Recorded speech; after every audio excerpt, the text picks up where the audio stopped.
আসসালামু আলাইকুম। আমরা মধ্যবিত্তরা কি সুখে স্বর্গে বাস করতেছি তার কিছু নমুনা আপনাদের কাছে প্রকাশ করতেছি। দেখেন, আজকে কিছু সদাই করলাম, কারণ কিছু সদাই করতেছি কারণ কিছু মেহমান আসবেন, এই জন্য কিছু সদাই করেছি, আর কিছু সদাই ঘরে আছে। দেখুন সদাইগুলার আপনি এই সদাই পণ্যগুলার আপনি দাম বলবো আপনাদের কাছে। দেখুন কি ছৌড়া দাম।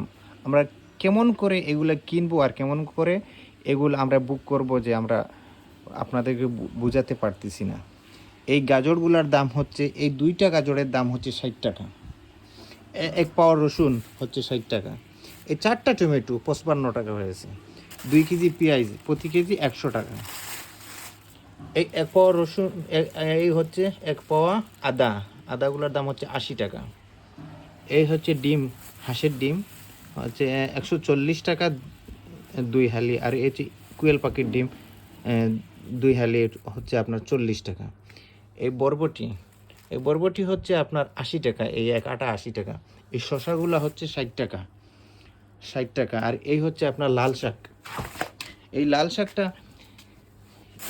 5 টাকা করে আটি বিকতো, 5 টাকা করে আটি বিকতো, 5 টাকা 10 টাকা সর্বোচ্চ বিকেছে, কিন্তু 30 টাকা করে কেমন করে লাল শাকের আটা হয় আমার বুঝে আসে না। এই ট্যাঙ্কটা হয়েছে 150 টাকা। এখন দেখুন আপনারা ভাই, আমরা মধ্যবিত্তরা কেমন করে টিকে থাকবো এই অত্যাচারের মধ্যে? আমরা মধ্যবিত্তরা কেমন করে টিকে থাকবো? আমি বিশেষ করে বলবো, সরকার যে হোক না কেন তাতে আমাদের সমস্যা নাই।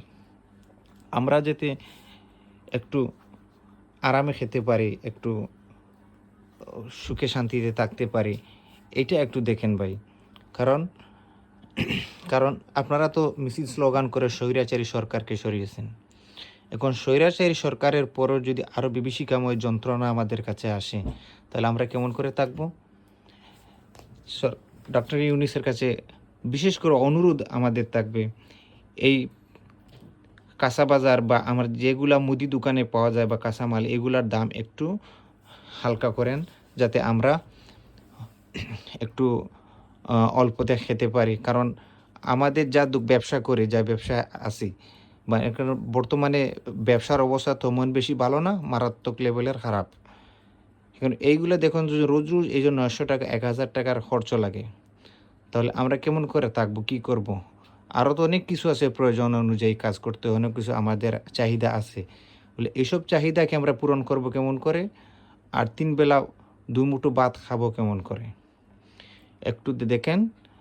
আর যদি বাজার যাতে সিন্ডিকেট হয়, ব্যবসায়ীরা সিন্ডিকেট করে, তাও একটু ফলো করুন। আর যদি এগুলাই আমাদের দেশের কোনো দুর্যোগ অবস্থা হয়, তা সমাধান করার একটু চেষ্টা করুন। আশা করা যায় আমার এই বিষয়গুলো আপনাদের প্রকাশ করতে পেরেছি, বা আমরা কেমন সুখে আছি মধ্যবিত্তরা আপনারা বুঝতে পেরেছেন। আল্লাহ হাফিজ।